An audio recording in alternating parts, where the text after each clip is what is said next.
प्रेम से बोलिए राधे राधे। देखिए,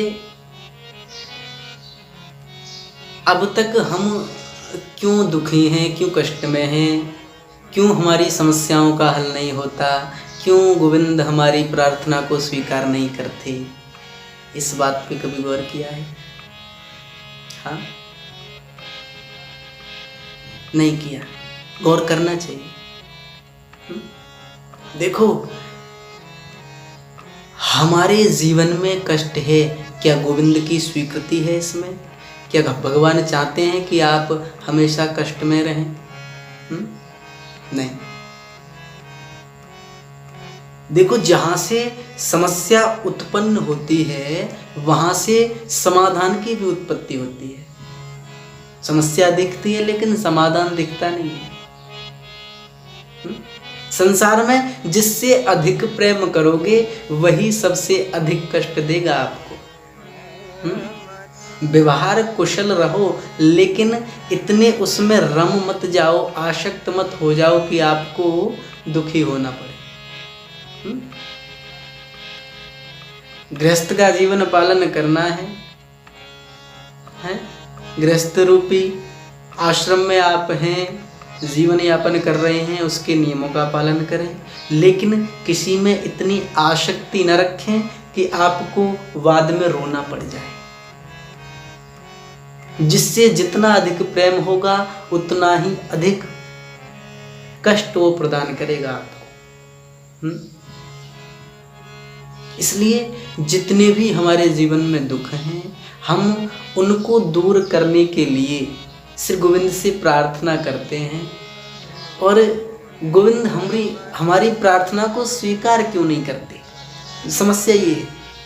तो गोविंद प्रार्थना स्वीकार करते हैं लेकिन आपको प्रार्थना करना नहीं आता। अगर आप एक बार श्री कृष्ण सच्चे मन से नाम ले देंगे, आपकी समस्या तुरंत जीवन से गायब हो जाएंगी, आप समस्याओं से मुक्त हो जाएंगे। सच्ची मानो, ये बात लिख लो। केवल सच्चे मन से आपको भगवान का नाम लेना है। गोविंद, श्री हरि, नारायण, विष्णु, इतने नाम हैं। एक भी नाम आप सच्चे मन से ले लो। लेकिन ऐसा नहीं है कि एक बार आपने कहा हे गोविंद हमें कष्ट से मुक्त करो, उसके बाद कहा हे शंकर बाबा हमें बहुत कष्ट है मुक्त करो। नहीं, आप एक जगह टिक जाओ, रम जाओ। भगवान एक हैं, नाम अनेक हैं, लेकिन एक ही साधे सब सदे, सब साधे सब जाए। आप यदि एक को पकड़ लोगे तो आपको किसी दूसरे को पकड़ने की जरूरत नहीं है, कोई आवश्यकता नहीं है। आप एक को पकड़ लो, चाहे कोई भी हो। सब में श्रद्धा रखो, लेकिन एक में अपना ध्यान, अपनी प्रार्थना, अपने सारे मन की बात, अपनी समस्याओं का हल, अपनी समस्याएं सब एक को सुनाओ। चाहे वो गणेश बाबा हो, शंकर बाबा हो, या फिर महादेव हो, या फिर ब्रह्मा विष्णु महेश तीनों में कोई हो, या फिर श्री रामचंद्र हो, या फिर श्री कृष्णचंद्र हो, कोई भी हो, आप एक को पकड़ लें। एक ही साधे सब सदे। इसलिए सच्ची प्रार्थना और एक जगह मजबूती से प्रार्थना करो। एक भगवान को, एक नाम का उच्चारण करो, कोई भी नाम हो आपके। अपमान किसी का नहीं करना है, श्रद्धा एक में रखनी है। एक में श्रद्धा रखनी है, अपमान किसी का नहीं करना है। इसलिए सबसे पहले सच्चे मन से प्रार्थना जानी चाहिए। देखो, जब हम प्रार्थना करते हैं तो शरीर, अपना सारा शरीर लेकर के गोविंद के चरणों में पहुंचते हैं। गोविंद, हम इतने कष्ट में हैं, क्या आपकी ये इच्छा है कि हम जीवन पर्यंत इतने कष्ट में रहें? आप नहीं चाहते कि हम भी कष्ट से मुक्त रहें, समस्याओं से मुक्त रहें? गोविंद चाहते हैं कि आप समस्याओं से मुक्त रहें, लेकिन आप चरणों तक पहुंचिए तो सही। आप केवल शरीर लेकर के पहुंच गए हैं, तो उससे काम नहीं चलेगा।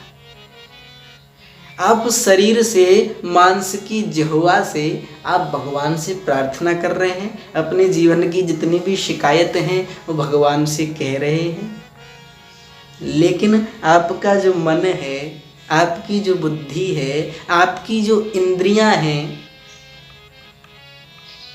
जो कभी भी भगवान के चरण, आपका मन, आपकी इंद्रियां भगवान के चरणों तक पहुंचने नहीं देते। आपकी बुद्धि विकल्प दे देती है कि अभी नहीं, थोड़ा समय रुको, फिर चलेंगे, क्या दिक्कत है, इस काम को और कर लो। विकल्प भक्ति मार्ग में ठीक नहीं है। भक्ति मार्ग में विकल्प ये समझ लो दुश्मन हो, जैसे बैरी हो हमारा। भक्ति मार्ग में विकल्प की कोई जगह ही नहीं, लेकिन बुद्धि क्या करती है, विकल्प दे देती है हमें। और ये बुद्धि इतनी वैरी है कि हमारी सारी इंद्रियों को भी वश में कर लेती है। इसलिए विकल्प नहीं देखना है। हमारा मन कहे कि चरणों तक पहुंचना है, हमें शरणागत होना है गोविंद के चरणों में, तो हमको श्री गोविंद के चरणों में वास्तविक रूप से शरणागत हो जाना चाहिए। ऐसा नहीं है कि हम शरीर के द्वारा भगवान से शिकायत कर रहे हैं और हमारी जो मन है, हमारी जो बुद्धि है, हमारी जो इंद्रियां हैं, सांसारिक सुखों के भोगों के चक्कर में फंसी हुई हैं। उनको उन भोगों से बचा करके भगवान के चरणों में, भगवान की शरणागति में शरणागत करना बहुत आवश्यक है। जब आपको अपने आप को भगवान के चरणों में शरणागत होना आ गया, तो आपके जीवन से समस्याओं का हल स्वतः निकल आएगा। समस्याओं को आपके जीवन से दूर होने में अधिक समय नहीं लगेगा। इसलिए शरणागत होना बड़ी बात है। सबसे पहले शरणागत हो जाइए, गोविंद अब मेरा कोई सहारा नहीं है, जो भी करना है आपको करना है, मुझे कुछ नहीं लेना देना, मुझे तो आपके चरणों में, आपके चरणों की सेवा करनी है। गोविंद आप कैसे भी करके, जो भी करें, कुछ भी करें, कोई भी चक्कर चलाएं, मुझे अपने चरणों से दूर मत करो। है भगवान से कहो मुझे अपने चरणों से दूर मत करो, तभी कृपा करेंगे। देखो संसार में जब आप रहेंगे तो संसार रूपी समस्याएं जो हैं आपको घेर लेंगी। क्योंकि अभी कलयुग चल रहा है। अभी जब द्वापर जैसे युग में राजा परीक्षित की बुद्धि ने काम करना बंद कर दिया, सर पे कलयुग सवार हो गया द्वापर में ही, तो अब ये तो स्वयं कलयुग का राज है। यहाँ तो आपको बचना बड़ा मुश्किल है। न तो ये द्वापर है, न त्रेता है, न सतयुग है, तो साक्षात कलयुग है भैया। यहाँ बचना बड़ा मुश्किल है। जैसे किसी चोर को आप पकड़ लो, जब राजा परीक्षित ने देखा कि हमारे राज्य में कलयुग का प्रवेश हो गया है और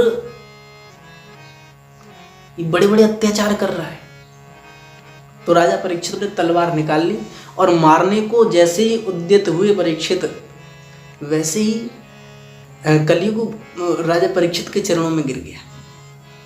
कहा कि हे राजन, मुझे मारो मत, मुझे क्षमा करो, मुझे प्राणदान दो, मैं आपके राज्य में कोई भी उत्पात नहीं मचाऊंगा, आप मुझे प्राणदान दो। राजा परीक्षित कहता है कि मैं एक ही शर्त पे तुझे छोड़ूंगा, नहीं तो मार दूंगा, मेरे राज्य से दूर हो जा। तो कलयुग कहता है कि हे राजन, मैं आपके राज्य से दूर जाऊं भी तो कैसे जाऊं, सारी पृथ्वी पे आपका राज्य, मैं कहाँ जाऊं? जहाँ तक देखो वहाँ तक आपका राज्य, मैं नहीं जा सकता कहीं, इसलिए आप मुझे किसी भी कोने में डाल दो, मैं वहीं पड़ा रहूँगा, मैं किसी से कुछ नहीं कहूँगा, मैं बड़ी शांति से अपना जीवन यापन करूँगा, मुझे किसी से कोई मतलब नहीं। देखो, जब कोई दुष्ट व्यक्ति, कोई चोर यदि चोरी करता हुआ पकड़ जाए, तो वो बड़े बड़े नाटक करता है, पैरों में गिर जाएगा, प्रार्थना करेगा, माफी मांगेगा, बड़ी बड़ी मीठी बातें करेगा। जैसे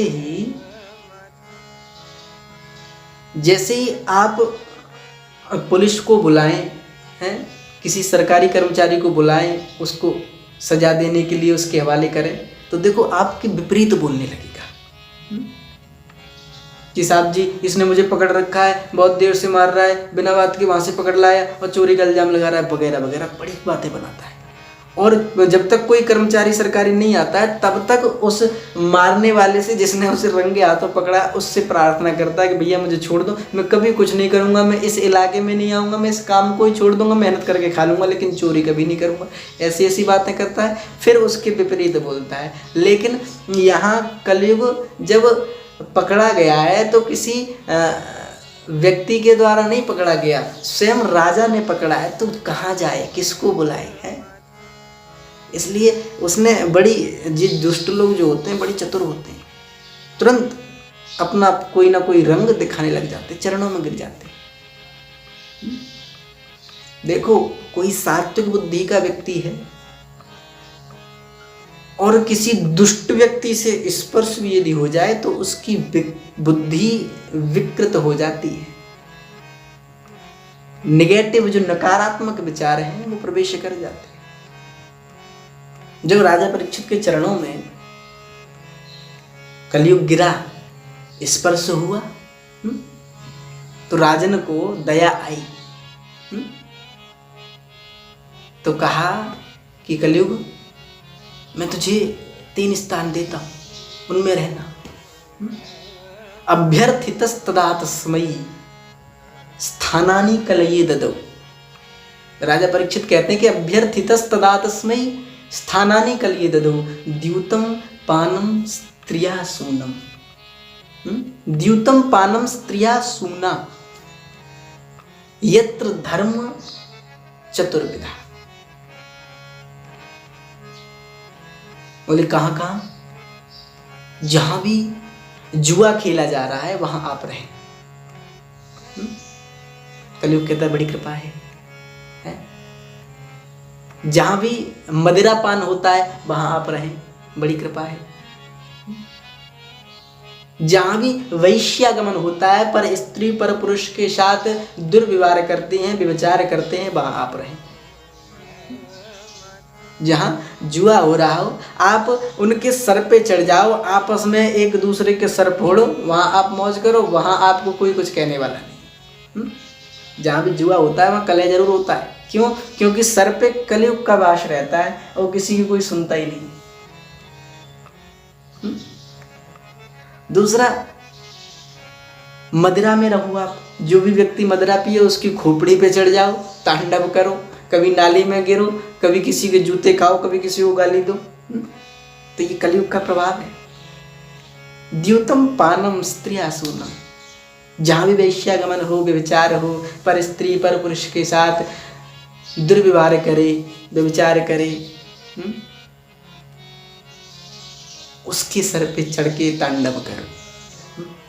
तो राजा परीक्षित से कलयुग कहता है कि प्रभु आपने बहुत सुंदर सुंदर स्थान दिए हैं, बहुत दिव्य स्थान है, लेकिन एक ऐसा स्थान भी दे दो जहाँ साफ सुथरा हो। जैसे इन स्थानों से जब मन भर जाए तो किसी अच्छे स्थान पे जाकर मन लगाना हो, तो कौन सा स्थान मुझे अच्छा रहेगा? आप कृपा करके मुझे स्थान दो। तो राजा परीक्षित कहते हैं कि भैया तुम अधर्म के द्वारा जो कमाया गया धन है उसमें आपका वास रहेगा। जैसे आप देखते हैं ना कि आजकल जितने बड़े बड़े धनाढ्य व्यक्ति हैं कुछ नहीं है, लेकिन अधिकतर जो हैं धनाढ्य व्यक्ति जो हैं उनके लिए अंदर इतना अभिमान रहता है वो किसी की सुनते नहीं। क्यों? क्योंकि उन्होंने जो धन उनके पास आया है वो पाप का धर्म है, धन है।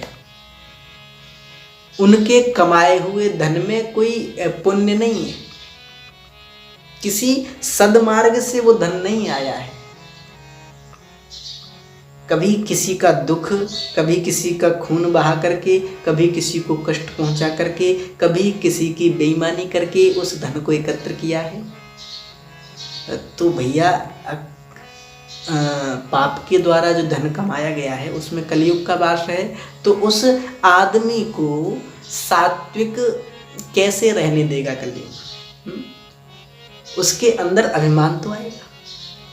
इसलिए भैया जब भगवान की शरणागति जो प्राप्त करनी हो तो इन 4 स्थानों से बच जाए, कलयुग का प्रभाव नहीं पड़ेगा और कृपा अधिक जल्दी हो जाएगी। शरणागति बहुत जल्दी आपको मिल जाएगी, आपकी प्रार्थना बहुत जल्दी स्वीकार हो जाएगी। आप लिख लें इस बात को, आप शंका न करें, आप इस बात को गांठ बांध लें कि इन 4 जगहों पर न जाएं और शरणागत होना सीख जाएं। भगवान के चरणों में सच्चे मन से जब प्रार्थना जाएगी, आप जब देखेंगे, भगवान जब आपको देखेंगे कि इस व्यक्ति में, इस मेरे प्यारे में, इस लाडले में, इस भक्त में कोई दोष नहीं है, तो जल्दी सुन लेंगे।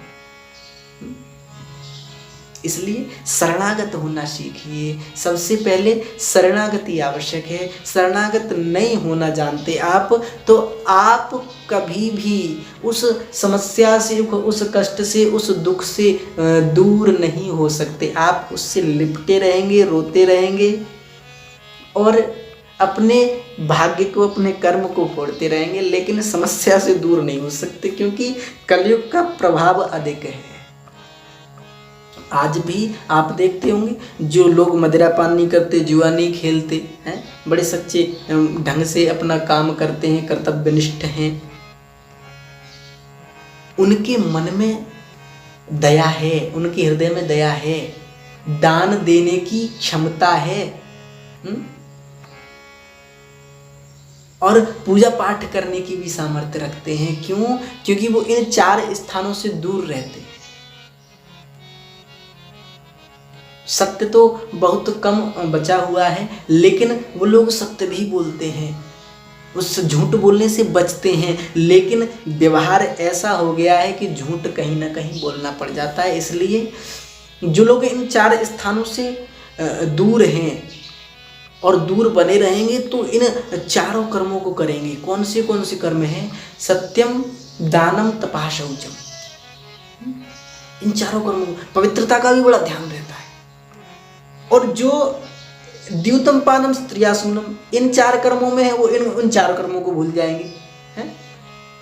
तो आपको भूलना, कलयुग के जो वास है उन चीज़ों को भूल जाओ, तभी आपके अंदर तप रहेगा, तभी आपके अंदर पवित्रता रहेगी, तभी आपके अंदर सत्य बोलने का साहस जागृत होगा, तभी आपके अंदर दया दाने की, दया दूसरे के प्रति दया भाव रखने की इच्छा प्रवृत्त होगी, तभी आपको किसी गरीब को, किसी दुर्बल व्यक्ति को दान देने की श्रद्धा जागृत होगी। क्यों? कब होगी? जब आप इन 4 स्थानों से दूर रहेंगे। आप कलयुग कुछ नहीं बिगाड़ सकता। इसलिए गोविंद के चरणों में जाइए और सबसे पहले प्रार्थना करो कि गोविंद मुझे अपने चरणों से दूर मत रखो।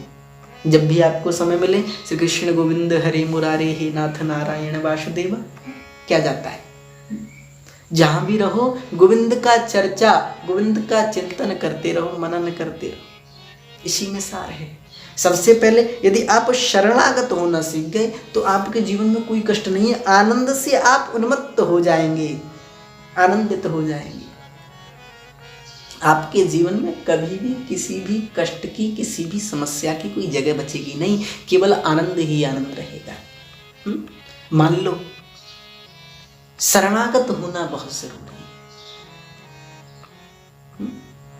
है। जब राजा परीक्षित जैसे राजा पर कलयुग का द्वापर में ही कलयुग सिर पे चढ़ गया, तो अब ये कलयुग है, कलयुग से बचना बड़ा मुश्किल है। समझो, कलयुग से बचना बड़ा मुश्किल है, लेकिन आप अपने विवेक से विचार करो। आप इधर कलयुग का रास्ता है, इधर गोविंद के चरणों का रास्ता है, आप चरणों की तरफ जाइए। आप इंद्रियों को समझाओ, अपनी बुद्धि को अपने वश में करो, अपने मन को अपने वश में करो और पहुंचो चरणों तक। आप जब चरणों तक पहुंच जाएंगे तो वहां कलयुग नहीं पहुंच सकता। चरणों तक आप पहुंचो, कलयुग नहीं पहुंच सकता। बाद में आप अपनी बुद्धि, इंद्रिय और बुद्धि को, मन को आप बाद में वश में करते रहें, लेकिन चरणों तक पहले पहुंच जाओ, वहां कलयुग पहुंच नहीं सकता। जैसे ही आप गोविंद के चरणों में पहुंचेंगे, फिर आप अपने मन को लगाते रहो गोविंद के चरणों में, और अपनी जो भी शिकायतें हैं, जो भी जीवन की समस्याएं हैं, वो बाद में कहो, पहले कहो गोविंद हम आपकी शरणागति हैं, हमारा कल्याण हो। बड़ी बात यह है कि शरणागति पहले जरूरी। शरणागत होना सीख गए तो आपको कभी भी रोने की आवश्यकता नहीं है। अरे आप जब शरणागति सीख जाओगे तो जिन समस्याओं से, जिस जीवन से आप मुक्त होने की बात करते हो, आप कहोगे कि गोविंद मुझे अपने चरणों के अलावा कुछ भी नहीं चाहिए, मुझे अपने चरणों के अलावा कहीं भी मत भेजो, मुझे अपने चरणों के अलावा किसी भी सदगति को प्रदान मत करो, बस मुझे अपने चरणों में रखो, मैं बड़ा प्रसन्न हूँ, आनंदित हूँ। आप यही कहेंगे। बस चरणों तक पहुँचिए, शरणागत हो जाइए। जब सानिध्यता, सामीप्यता जब गोविंद की प्राप्त होती है तो सारे दोष संसार के स्वतः दूर हो जाते हैं। ये मान लो बात को। ये बात जो है एक अकाट्य बात है, इस बात को मान लो। इसलिए शरणागति बहुत जरूरी है। शरणागत हो जाओ, भगवान की सन्निधि में पहुंचो, भगवान की चरणों में पहुंचो, भगवान की शरण को प्राप्त करो। गोविंद कृपा करेंगे। प्रेम से बोलिए राधे राधे।